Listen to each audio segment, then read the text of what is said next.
ናችሁ? ሰላም ናችሁ? እኔ እንግዲህ በቅርቡ 23 ሆኖኛል። 2 የቢዝነስ ፕሮጀክት ረን አደርጋለሁ። 21 ክሬዲት ነው የምወስደው። ለጓደኞቼ ለቤተሰቦቼ ታይም ሰጣለሁ። 2 ቢዝነስ ፕሮጀክት ረን ማድረግ ራስ ምታት የሚሰጥ ስራ ነው። ታዲያ ይህን እንዴት አደረኩኝ? ከእግዚአብሔር በታች እሱ ነው የሚያበረታኝና እንዴት ነው ማኔጅ የማደርገው ታይሜን የሚለውን በዛሬው ፖድካስት ላይ የማሳወቃችሁ ይሆናል። ወደ ፖድካስት ነው።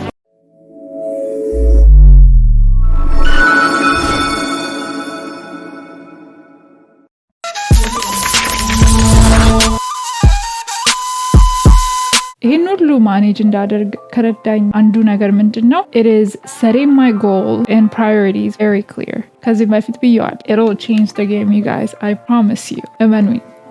ታይም ማኔጅመንታችሁን ኮምፕሊትሊ ነው የሚቀይረው። ሁለተኛ ነገር ደግሞ ጎላችሁን፣ አላማችሁ ምንድን ነው? like what's the ultimate goal? Like eventually ራሳችሁን የት ነው ማግኘት የምትፈልጉት? So እቺ ነገር ግልጽ ስትሆን oh man, you're unbeatable. Trust me.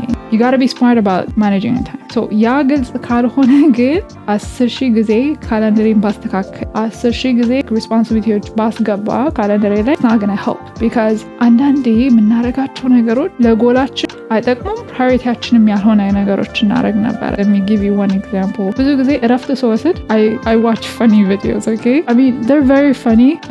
At the same time ብዙ መማር መፈልጋቸው ነገሮች አሉ ከዩቲዩብ ላይ መጽሐፍ ማንበብ እፈልጋለሁ ምናምን ግን I feel like I don't have enough time to do these things. ከዛ I was like ቆመ ብዬ አየሁኝ. Hold up. Why don't I just replace ይሄ like funny videos ማይበትን ለምን በመጽሐፍት ማንበብና ጠቃሚ የሆኑ ቪዲዮዎችን በማየት ለምን ሀቢቴን ሪፕሌስ አላደረጉም ብዬ አሰብኩና I did that like tremendously ህይወቴ እንዴት እንደቀየረው ምክንያቱም now I have more time to read a book. እስቲ I'll do a book review ያለው እንደ እግዚአብሔር ፍቃድ. Let me show you guys. So yeah, ጨርሻለሁ ይሄንን. Everything in this book is so relatable እና yeah, so book review እንግዲህ hopefully ይመጣል በቅርቡ እና ይሄን ሀቢቴን ሪፕሌስ አደረኩት መቼ when I realized that የማያቸው funny videos, yes they're funny, they make me laugh. I don't have a goal of being comedian, so I was like out of my way, almost in the distraction አየሁት ለራሴ ያንን ማስተካከል ነበረብኝ። አስተካከልኩ. My life has completely changed ever since. ሁለተኛው ቲፕ ጎላችሁና ፕራዮሪቲያችሁ ግልጽ ከሆነላችሁ በኋላ ታይማችሁን ፊገር አውት አድርጋችሁ ካላንደር ላይ ማስገባት ይሆናል። ቅድም እንዳሳወቅኳችሁ ዋክትሩ ማሳያችሁ ይሆናል። I got my iPad right here, so የራሴንም ስኬጁል እያሳየኋችሁ and also እናንተም ደግሞ እንዴት ቢልድ ማድረግ እንደምትችሉ ማሳያችሁ ይሆናል። Okay, so I got my iPad right here. እዚህ ላይ ዋክትሩ እያረኩኝ ማሳያችሁ ይሆናል ማለት ነው። so መጀመሪያ የራሴን ስኬጁል አሳያችሁ። so basically ከመጀመሪያውን ጀምር I created, so I can actually just show you here because it's a lot more organized. So yeah, so for Monday, for example, EC day ብያለሁ. So እያንዳንዷን ቀን I kind of associated like a certain task with it. የሆነ like more ጊዜ የምሰጥበት ለዛ ቀን. Of course, I do a lot of things each day. ግን በዚህ ቀን like my highlight of the day would be to accomplish this task የምለውን realize አረኩኝና okay, so for example ማክሰኞ ላይ school day ነው. School day meaning I'm going to get done with all of my assignments. I'm going to get done with the readings and everything, so like I am ready ማለት ነው. I'm ready for the next day. Kaza, you can see Wednesday ላይ it's not my school day, but rather it is my EC work day. That means እንትን ይኖረኛል, what is it called? Meetingoች ይኖረኛል back to back with my teammates and ምናምን ሲፈልጉኝ they can easily schedule a meeting and we can be able to talk. Yeah, like any EC work የሚያስፈልገው because guys, oh my gosh, business run ማለት ከባድ ነው. It's not easy. It's not like cool ሆኖ እንደሚታየው አይደለም. Oh man, the amount of breakdowns I have, I can't even begin to mention. So it's really not easy, but like again, I signed up for it. I love it. I love the hustle and bustle. ሐሙስ ዕለት ደግሞ ቪዲዮ ሹቲንግ ዴይ ነው። so ኢትዮ ካውንስለር ላይ ሆስት ነኝ። ወደ ዩቲዩብ ለመምጣት አስበናል. so we already have like 7k ከስራ አስቀምጥላችኋለሁ. so ብዙ ሪሶርሶች already ዛሬ ተሰርቷል. you guys can go ahead and check it out. so one of them is እንደዛ ነው። ከዛ if you come down ኢትዮ ካውንስለር homeworking ምናምን schedule አድርጌያለሁ and I also work on campus. already እዛ schedule የተደረገልኝ ስለሆነ የራሴ schedule ላይ መጣ. so ይሄ work የሚለው የኔ ነው ማለት ነው. and my chemistry lab class, so all my classes scheduleአቸውን አስገብቻለሁ. and then I also have a productive break productive break ያልኩት ለዚህ ነው ስለማነብ ነው በዚህ break ላይ I just don't like scroll through social media or whatever but like መጽሐፍ አለኝ and I actually finished የቆን ሄኖክን የጊዮን ወንዝ መጽሐፍ I recently finished that so November 1st day we're going to start a new book and I even like noted it here እዚህ ጋር ኖት አድርጌዋለሁ so every month I have to start a new book I know like usually ከዚህ በፊት እውነት ለመናገር 4 መጽሐፍ ነበር ባረበው በወር 4 መጽሐፍ ወይንም በሳምንት 1 መጽሐፍ ማለት ነው ግን አሁን you can see like I have a lot of responsibilities but also አለማንበብ አልፈልግም ስለዚህ ቢያንስ አንድ መጽሐፍ ለአንድ ወር በሚለው ከዛ ያየን ፔሳችንን ያስተካከለን ምን ጨምር ይሆናል ግን ያ እንደዚህ ያለ ሰው በየወሩ አንድ መጽሐፍ ማንበብ አለብኝ ስለዚህ እሱንም ይሄው አስከብቻለሁ ከዛ if I have like certain meetings with my professors so office hour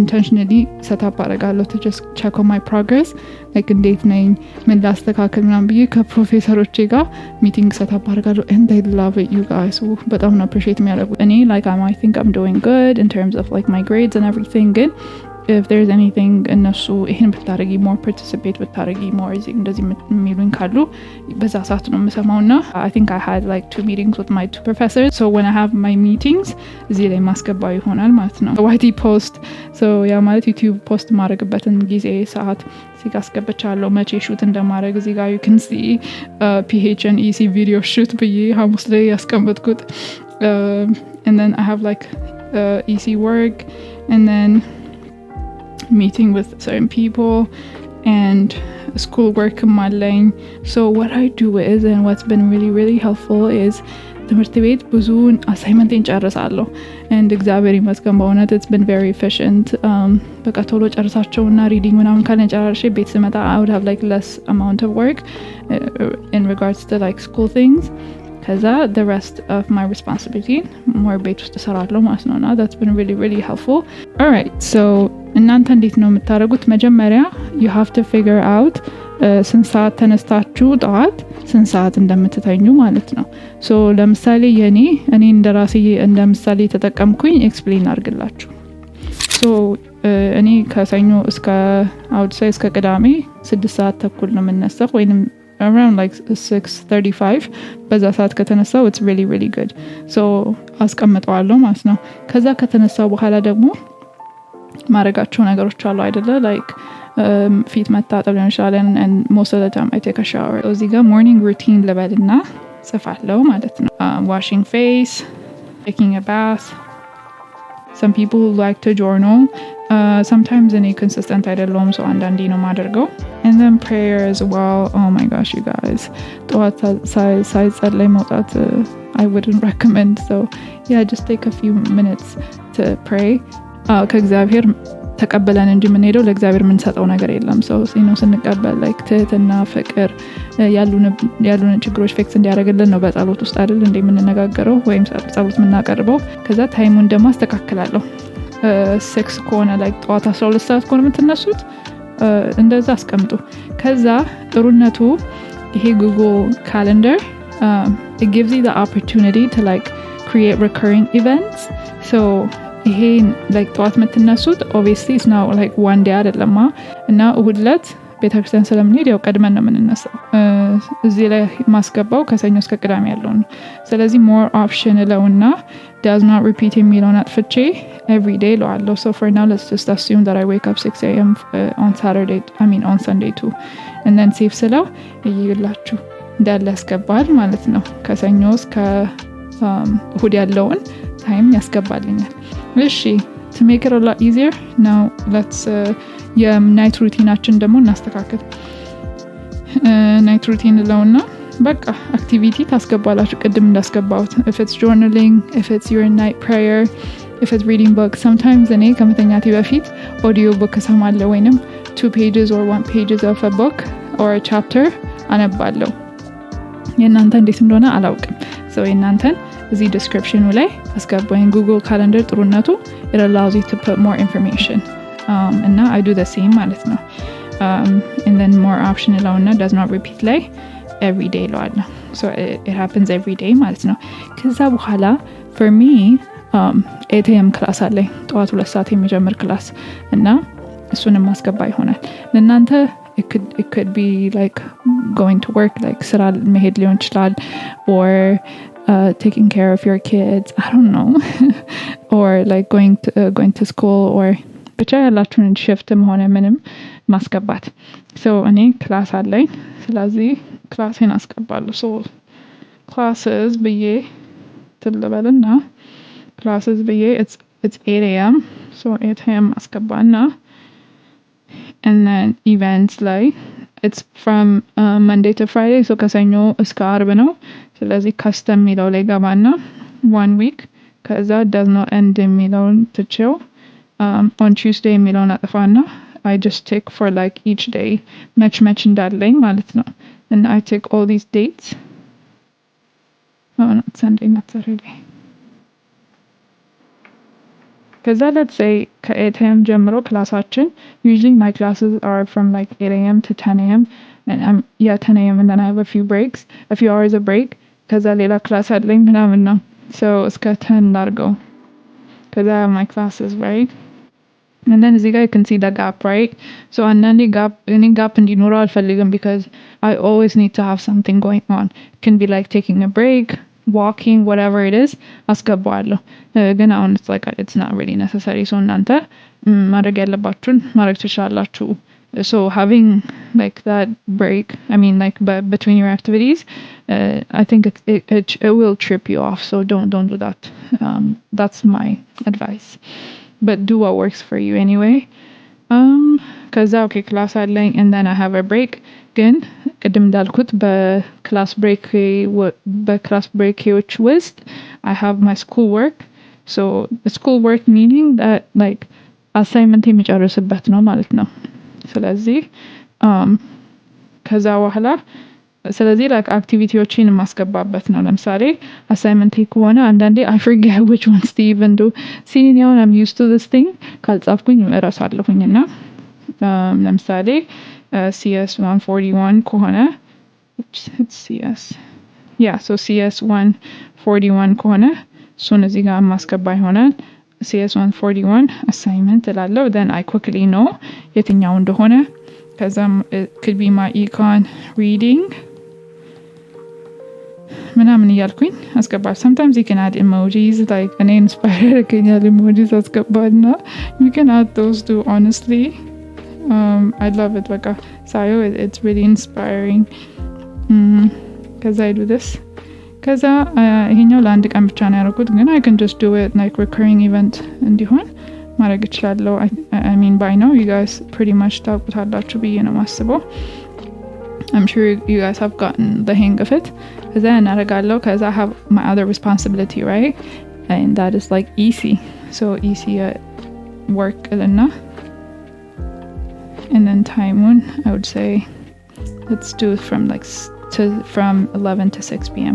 I mean that's very unrealistic again ይሄ የኔ ideal calendar አይደለም I'm just like making hypothetical situations and can be so reply to ኢየሩሳሌም one of my teammates እሷ ጋር reach out ማድረግ አለብኝ ወይም text ታረግልኝና እንዳልረሳ ጽፋለሁ and then it can be reach out to so and so like ሰዎችን ስም ያስገባውን ትማርግ ሊሆን ይችላል or work on yada ብዬ እዚህ ጋር አስገባለሁ work on dash እና ይሄንን ሴቭ ስለው ይመጣልኛል ማለት ነው and you can also like use different colors so for this one I can maybe use banana so like that's yellow so then አንዳንዴ color code ስታረጉት አንደኛ ነገር ለእይታ ደስ ይላል like ስታዩት like ደስ ይላል I don't know about you guys when ደስ ይለኛል ሁለተኛ ነገር ደግሞ ከሌሎች አክቲቪቲዎቻችሁ ጋር ሚክስ እንዳያደርግ ይረዳችኋል ከዛ and then what else can we put oh yeah shooting day right so if I'm shooting a video YT shooting day እና አስገባለሁ and then let's just do blueberry and then save see እንደዚህ ይሆናል ማለት ነው እና እንደዚህ ያረጋችሁ የእናንተን responsibility ማስገባት የምትችሉ ይሆናልና I'm sure በእንዲህ ስታደርጉ more manageable ይሆናል። ሶስተኛ ፖይንቴ ደግሞ disable your notification። የማለት ማለት ነው ለምሳሌ እኔን በጣም ከረዳኝ ነገር አንዱ ስልኬ ወይንም አይፓዴ almost all the time it's on do not disturb mode ማለት ነው። ቤሲክሊ ምንድነው የሚረዳኝ እኔ ኖቲፊኬሽን ሲመጣ በስራም ላይ ሳለው ወይም በትምህርት ላይ ሳለው ሲመጣ ሪሲቭ አላረግም ሰርቭ አልደረግም ማለት ነው and it's so annoying to get like random calls. I just cannot emphasize how annoying it is to receive random calls እና እነዚህ ስፓም ኮሎችም አሉና እነሱን avoid ማድረግበት መንገድ ይሄ ነው። But also if you look at my Instagram app or my YouTube whatever ኖቲፊኬሽናቸው ዲሴብል አድርጌያቸዋለሁ so unless እኔ ወድጄ ፈቅጄ አፕሊኬሽን ውስጥ እስካልገባው ድረስ ምንም ኖቲፊኬሽን አይመጣልኝም። ይሄ እንዴት ረዳኝ መሰላችሁ? It allows me to be in control of my time። ስለዚህ ሶስተኛው ፖይንት manage or disable notification ማለት ነው። መጨረሻ ግን እንደ ትንሽ ምክር ቢጤ ነገር ልነግራችሁ የምችለው እኔ በራሱ በእውነት I've struggled with this so many times። አሁን ገና ነው ትንሽ እየገባኝ የመጣውና again I think it goes back to what I said previously። ታይማችሁ ማኔጅ ካላረጋችሁ you'll never get it back። like ገንዘብ ይመጣል ሉዝ ካረጋችሁት ማለት ነው። ታይም ግን እንደዛ አይደለም። ሰዓት በጣም crucial ነውና it's very important to manage your time። like successful የሚባሉ ይሄ በገንዘብም ልትሉ ትችላላችሁ profession ደረጃም ልትሉ ትችላላችሁ whatever you guys call it they get to this point where they're like oh man I was there for my sister, I wish I was there for my brother, I wish I was there for my cousins whatever like dreaming chase አረግ እነሱን forget አረጋቸዋለሁ ምናምን ብለው ሲቆጩ ሰማለሁና I think that's really why I'm also trying to balance my life. That's definitely not a place I want to find myself in. ምክንያቱም ለኔ ሰዎች ሚኒንግ አላቸው እውነት ለመናገር ይሄን ሁሉ ገንዘብ አከማችቼ ምንም ሰው ከሌለኝ like what's even the point? I feel like I would definitely question my journey. Take a moment and analyze how you use your time. ጊዜ እንዴት ነው የምጠቀመው? like ዛሬ ምን አድርጌ እስቲ ዋልኩኝ ብላችሁ ራሳችሁን ጠይቁና በእውነት መልስ ታገኛላችሁ። ዛሬ ምንድነው ጸልዬ ነበረ ወይ ስራዬን በአግባቡ ሰርቼ ነበረ ማጥናት ያለብኝ አጥንቼውን አሳይመንቴን on time አስገብቻለሁ የመሳሰሉት ብቻ ask yourself those questions and you will know whether you're actually using your time or not. Because if you're not, you better use it. You better use it effectively because like I said, እንዳትቆጩ እንደገናም ደግሞ ራሳችሁም እንዳታዝኑ. Time is limited. Don't waste it on things that doesn't add value to you. The times I wasted and I'm like, man, what was wrong with me? It's like, what was wrong with me? ምን ሆኜ ነበረ? እኔ የት በደረስኩ ነው ነበረ? ለሁሉም ምክንያት አለው በርግጥ ግን realizing those mistakes and willing to correct them and willing to improve yourself, being open-minded, learning from your mistakes and taking those lessons from that mistake, doing something good about it now. So yeah, I hope የዛሬ ፖድካስት የጠቀማችሁ ይመስለኛል። ሀሳብ አስተያየት ካላችሁ በኮሜንት ላይ ብታሳውቁኝ እመልስላችሁ ይሆናል። ከሌላ ፖድካስት እስክንገናኝ ድረስ ቻው፣ ሰላም ሁኑ።